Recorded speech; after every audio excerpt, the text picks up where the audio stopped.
Today marks the official opening of USC Village. The campus extension stretches about 15 acres, adding 3 million square feet of student housing, green space, retail, and academic facilities, and it cost a cool $700 million bucks. USC Village has been 3 years in the making and included a lot of community input. Still, though, anti-gentrification activists have concerns about uniting one of LA's poorest neighborhoods with one of its wealthiest universities. KPCC's Josie Huang has been reporting on USC Village, and she's now here in studio. Welcome back, Josie. Hi, A. So what efforts did USC make to include the community? Did it anticipate these accusations of gentrification? I believe it did because this is USC's biggest construction project they've ever undertaken all at once. So there was this real pressure to do right by the community because it was so huge. And it's not like USC was building on top of an empty lot because those 15 acres that you were talking about, the village sits on, used to be a strip mall with a theater, a supermarket, a Denny's, a Burger King, and they couldn't just plop down student housing and call it a day. So they made sure to bring back retail, which is on the lower levels of all the buildings, and put the student housing on the upper levels. So it was a real mixed-use development that's open to the public for actually most hours of the day. They also made sure to hire locally during construction so that more than 20% of the workers lived within 5 miles of USC. And the school's saying it's created almost 800 permanent jobs out of this project, full-time and part-time.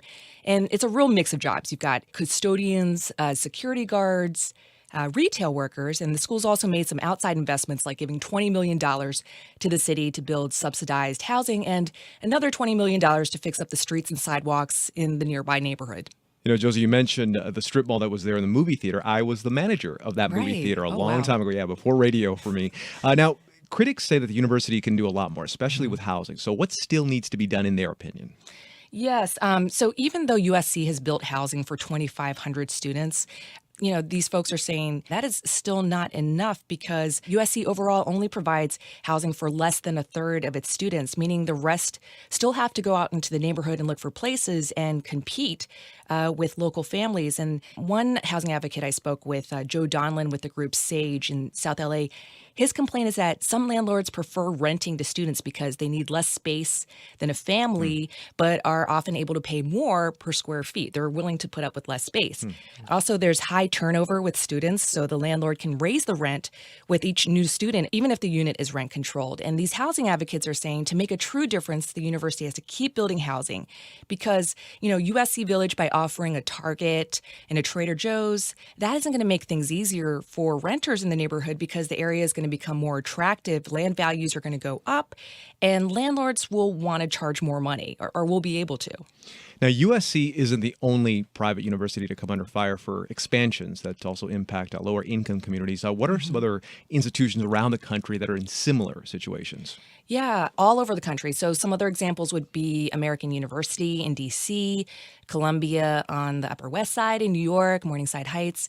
You have the University of Chicago on the south side of the city. And each of these schools have had to contend with these tensions in the neighborhoods that they're in. They're so wealthy and they're surrounded by these poor residents. So they've taken on different tactics to help stabilize the neighborhoods that they're in.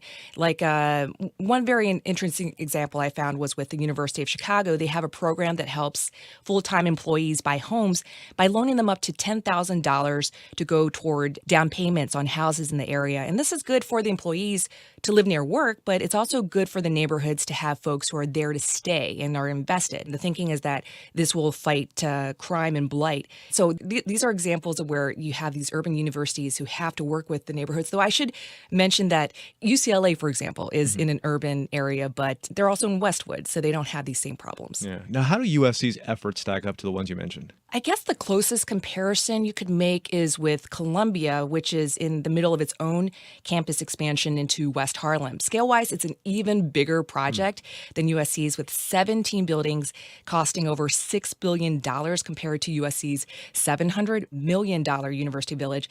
And because of the size of Columbia's project, Columbia's been asked to put a lot more money back into the community. But I would say both USC and Columbia have done very similar things to please the community.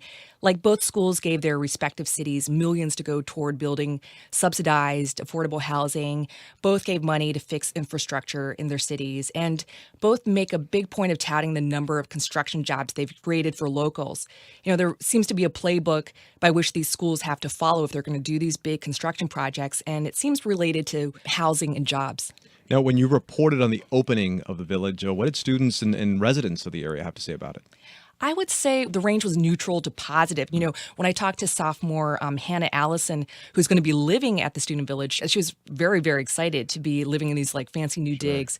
And, there's all these rumors afloat about what are the other vendors or retailers going into the shops outside of Trader Joe's and Target. And she was hoping there was going to be a Sephora, for makeup. Sure. But to my knowledge, there's not. But there will be a Trejo's Tacos. From the actor Danny Trejo. People were very excited about that. And when I was at the village, I also interviewed some locals shopping at the Trader Joe's, and they were pretty happy to have this in their backyard. One woman I talked to, her name is Christina Valdez, says gentrification is 100% bound to happen. She's accepted it, and she seems okay with it because, gentrification also brings convenience that she gets to enjoy now. She only lives 5 minutes drive away from the school. But I was curious about what businesses thought about this new shopping area. And I went to a nearby strip mall. And one of the businesses I went to was this liquor store where the cashier, this man named John Ang, didn't even know about the businesses going into USC. I mean, he hadn't heard about it because he just stays in his strip mall. And he didn't know until I told him. But he said he wasn't worried about losing business because during the big USC games, which I guess is every game, the place is so overrun with football fans that he says it'd be all right. They could stand to lose some customers. All right. KPCC's Josie Huang covers housing and changing neighborhoods. Josie, thanks for being with us. Thanks, A.